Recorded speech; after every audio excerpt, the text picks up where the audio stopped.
There's nothing that makes me hornier than a bit of budgeting on a lovely Wednesday evening. There is actually a lovely easy template there for you if you have a Mac on numbers. I'm sure that you can if you don't have a Mac, I'm sure that you can download one. I'm sure there's a fucking app on your phone that you can get that does this for you. It's good if you physically take the time to do it, to look at your money in and your money out, treating yourself like a business, especially for this sort of looming recession that's hanging over us. I saw a Finance Bros TikTok the other day that said, in case of a recession, in case of losing your job, you should have 6 months of your salary saved up.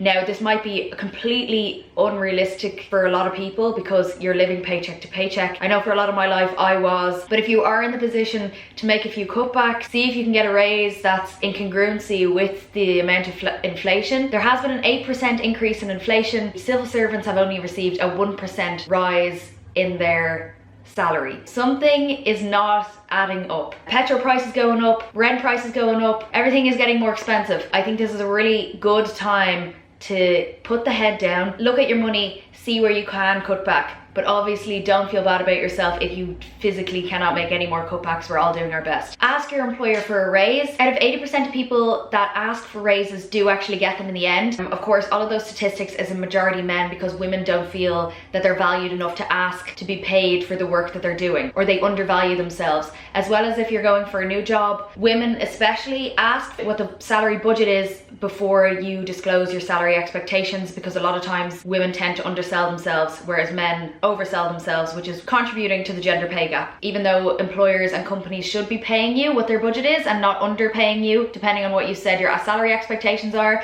So make sure that you're asking what the budget is. Talk to your boss, see if there's a way that they can increase your salary that is matching the rate of inflation. I think it's good as well to have, especially amongst women, to have salary transparency between all the genders so that we know what everyone is getting paid. Otherwise we have no idea what we're asking for if we're getting paid too little. I think that every job that's advertised should be advertising the salary that they're going to be offering. I don't understand why they don't do that. You could go through a 6-hour interview process and then figure out that you're going to be getting paid less than the position that you're already in, and what the fuck is the point in that? If you're not making enough to save, look at ways you can make extra money. But if that's not, I'm not here to be like, it's your fault, you're not making enough money. That's not what I'm saying at all. Just see if there is a way that you can make a bit extra. I know for myself, I could have in the past 6 months put more time aside in maybe getting like a social media manager job, like a part-time social media manager job, random side hustles like dog walking and stuff. Obviously it's not feasible for me right now because I am 7 months pregnant. I can't be taking on any extra work. 6 months ago, prior to my pregnancy, I can see now that I am paying more attention to my finances. I see ways that I could have made extra money, but it wasn't as important then as it is to me now, because obviously I'm not only saving for a child, but there's a lot of other things that come with having a child that you want to be able to provide for them. At the moment,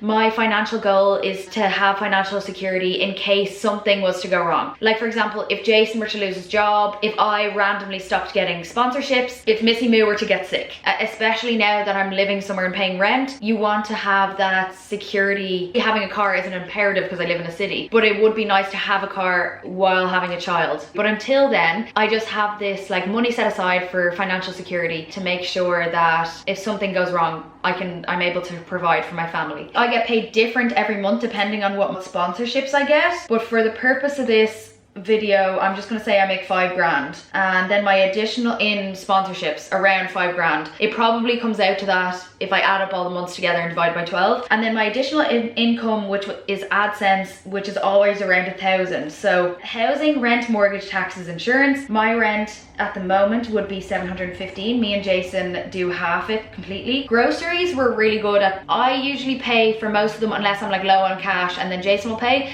But we spend around 40 quid a week, which is only 160, and that is including cat litter and cat food. Cat food is so expensive. It's probably about 15 euro a week for the cat. So we're actually only spending 25 on our groceries, and I swear to God that is literally just from shopping in Lidl, because when we were living with my dad, the closest shop was Aldi. Even Aldi, I always thought that I've never been an Aldi shopper, but I always thought that Aldi was the same price as Lidl. Lidl is so much cheaper. Like Aldi is the same as shopping in fucking Tesco. I don't get it. Then obviously when we were living in London, we were shopping in Tesco, and everything is more expensive in London.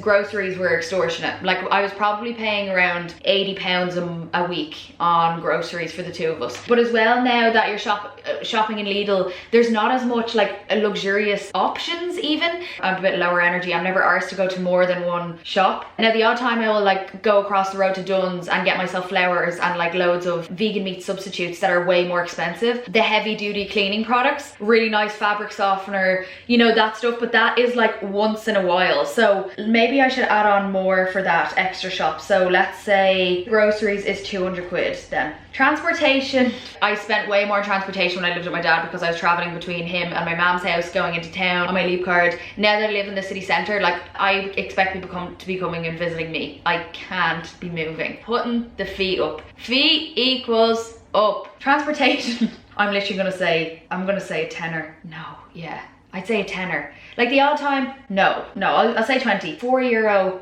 for a trip out to my mom's, for example, and the odd time I go for dinner there, but it would never be more than once a week that I would go for dinner. That's only 16 quid, isn't it? So I'm just gonna say 20, just in case I go to my dad's once. Okay, utilities, so bills. So I have 60 on my phone bill, internet is 50, our electricity bill is probably 200 quid every 2 months, so I'm just gonna say it's €100 a month, even though it only comes out of my account every 2 months. So 100 quid a month, and the internet is €50 a month, but we do half that, so 15 divided by 2 is 75, so 75 plus 60, which is my phone bill, is only 135. So that's really good. Dining, travel and entertainment. See, this is where most of the cuts will come in. I don't want to completely be neglecting ourselves, especially before the baby arrives, because it's nice to go on dates. Before there's a child going to be attached to my nipples for the next 18 years. I'm going to breastfeed for 18 years. Before there's going to be a child sleeping in between us, like it's going to make a big dent on our sex life and our romantic life, so we might as well get all the romantic shit in before then. We did go on a baby moon. We have been doing nice things, and to be honest, like I only fit into tracksuits anyway, so it's not like we're going to be going fine dining, I don't think. This is the thing you can cut back on the most. I do love going to a good play. They're about a tenner. I'll give myself a budget of €50 for dining, travel and entertainment, and that's including like going out for lunch with friends. A lot of the time, like I'm just going to be inviting my friends over to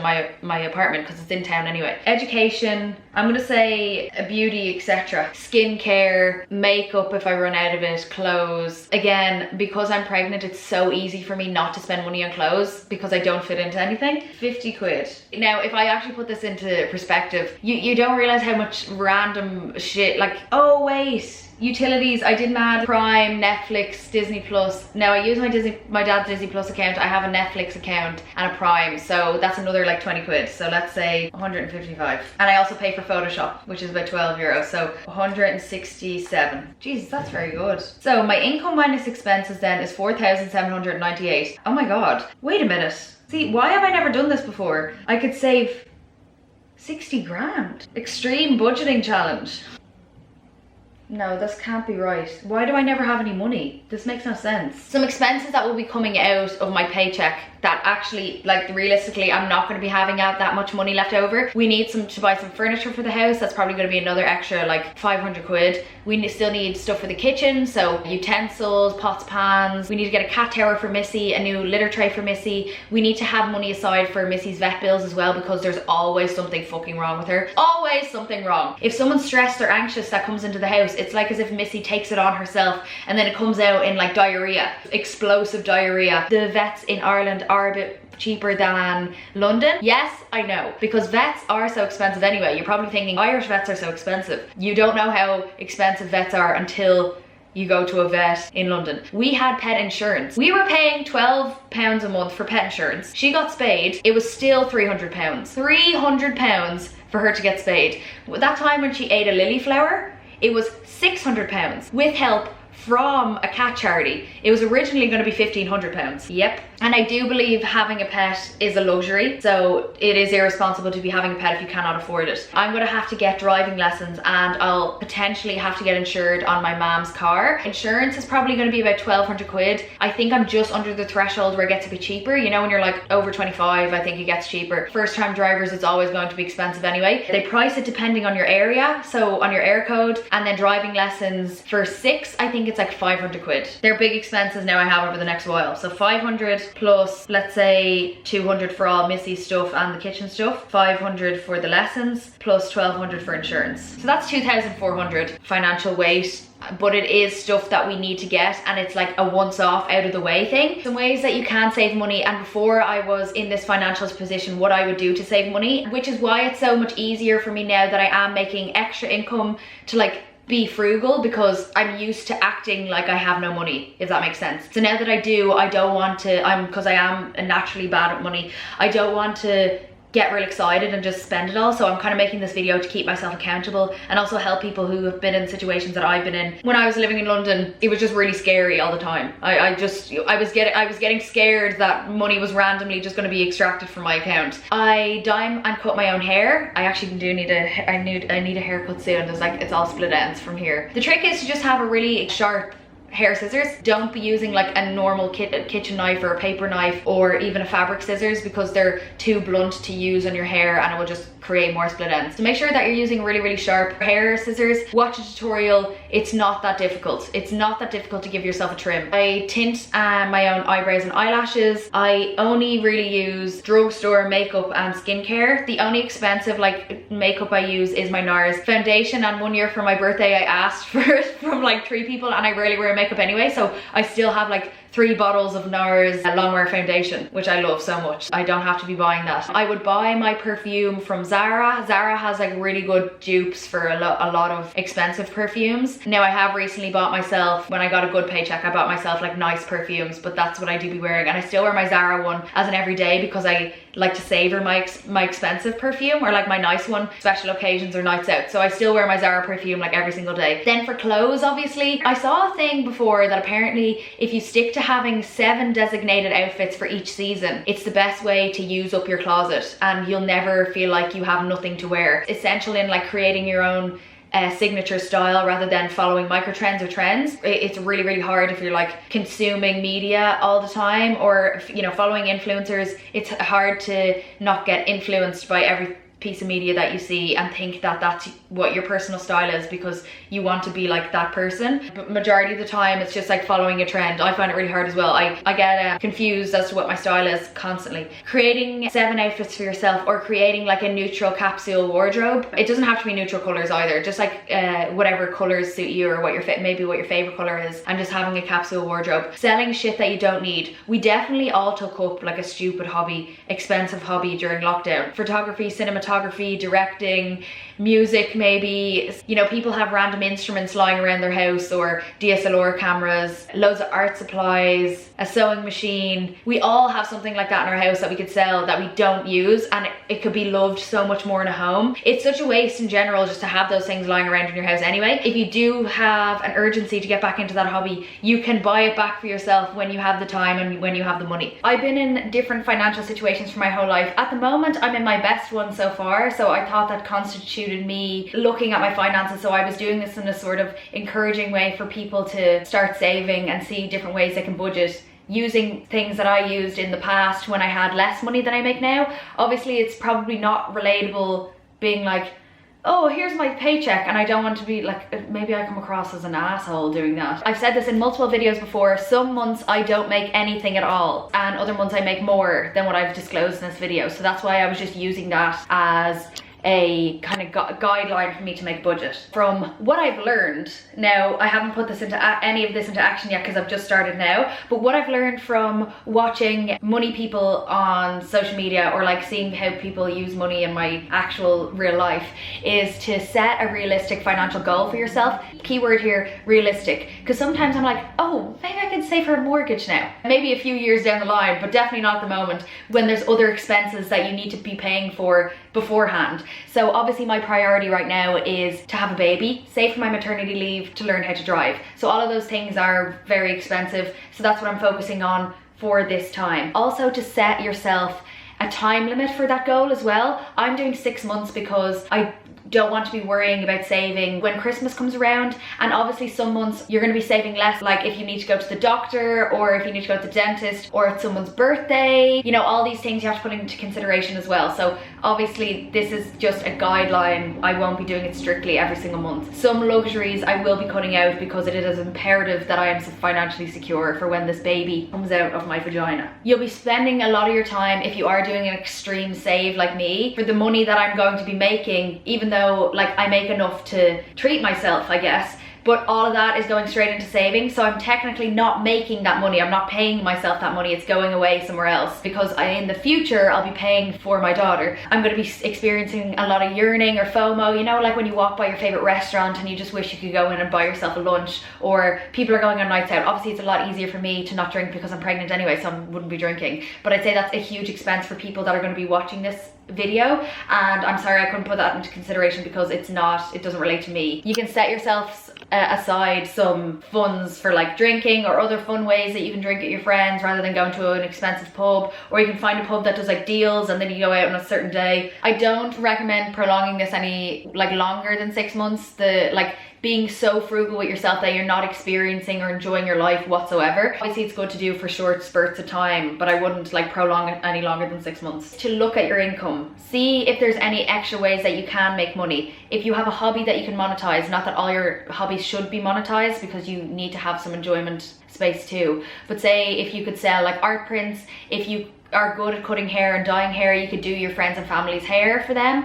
If you're able to do gel nails or acrylic nails, I would love if I had a friend who was able to do gel nails and they could do them for me and I could pay them. Or if you are good at crocheting, you could like crochet baby clothes or crochet scarves and hats for the winter season coming up. See if there's like extra furniture lying around your parents' house that you could sell on Facebook Marketplace. If there's any random shit in the sheds that you could sell. And then the obvious ones like minding your neighbor's dog walking, babysitting. I found when I was living with my dad in the local shops, I thought it was so cute. Moms had like little notes.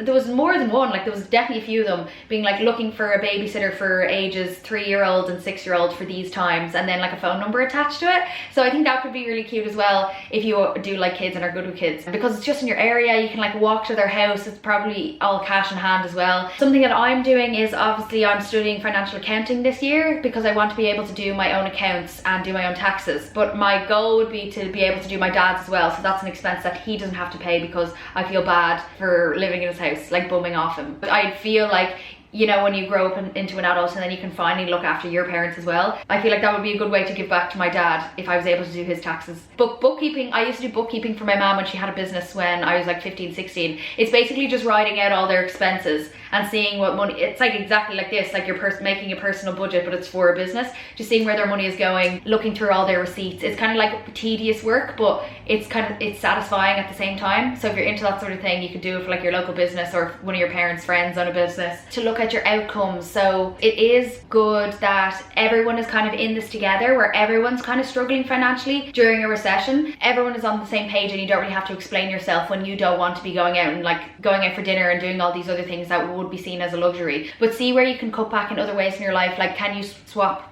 food shops? Like I said, I swapped to Lidl. It makes such a huge difference. Meal planning as well makes such a huge difference and cuts down on your food waste too, so that you're keeping track of all the food that you are buying and know that you're actually going to use it and actually going to eat it up. And then some other expensive foods that I don't like really buy for myself. We don't really get expensive extra virgin olive oils. We just buy like food oils that we cook with. And I've stopped buying like cashews, pine nuts and all those expensive other things like chia seeds and hemp seeds. Issue I think for me and Jason is if we're both too tired. Say if I've been out all day and he's been in work all day, we get home at like 9 p.m. And we're too lazy to cook dinner, we would just order a takeaway. So to make sure that there's always like ready, easy meals. So stuff for sandwiches, maybe soups, all those things like don't really go, they're non-perishable as well. So I also switched to using frozen veg instead of fresh veg, because with 2 people I find that you have to use up things so fast before it goes out of date. Just buy frozen fruit and veg, and they're really fresh and nice, because I find that sometimes the Lidl fruit and veg is a bit dodgy. Doing book swaps with your friends. A huge expense for me and Jason is book shopping. Like that is a huge treat for me. Every time I go into a bookshop, I will come out with like 3 or 4 books to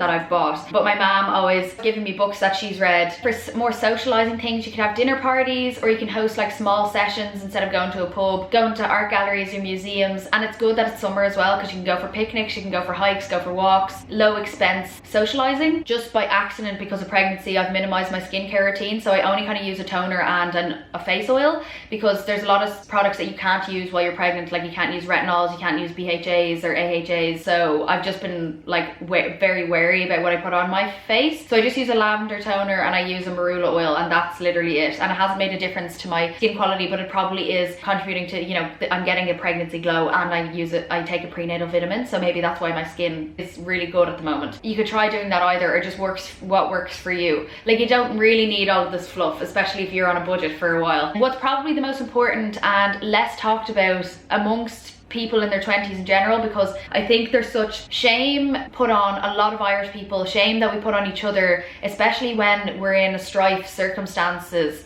We want to be able to put the blame on someone, but we can't. For some reason, we're not putting on the government, but we're being meaner to each other. But it's to see what benefits you're eligible for. And I know a lot of people can be like, oh, you're a fucking dull merchant, or all these other things. Or it's on the other end of the scale, that if you are successful in making your own money, people are mad at you for that too. Just know that whatever you have to do to survive, people are always going to be pissed off no matter what. See what you're eligible for. You can get a GP card. All of these things just take a lot more time, and paperwork. Bureaucracy in Ireland is very slow, I think. You can get a GP card, you can see what you can get from your dentist. I know they give discounts for students and dentists. Make sure that you're prioritizing your health. I do think that healthcare is a human right, and it's terrible that it's not free in Ireland. But until then, just see what you are eligible for, because most likely you probably are. If you're not making enough money to go and pay for the GP, you probably are under the threshold to be able to receive a GP card. And you can get the young person's leap card now. Thank God the public transport is cheaper. You could also see if you are eligible for HAP. Again, that's a really long process too. It takes about 3 months, and you have to be on the council house list first to apply for HAP, but contact your local county council and see what they say, and just tell them that your situation, if you're struggling to pay for your rent, because they're more than likely to help you. Like they're really attentive and nice, I've found anyway with my experience. I didn't end up using the HAP because my salary is over the threshold, but if I were to receive it, there's no shame in that, because you know, if you're paying tax, like you earned it, you've deserved it. It's not your fault for the financial situation that you're in and the economic state of the country. It's not your fault whatsoever. And I hope you enjoy this video. Goodbye.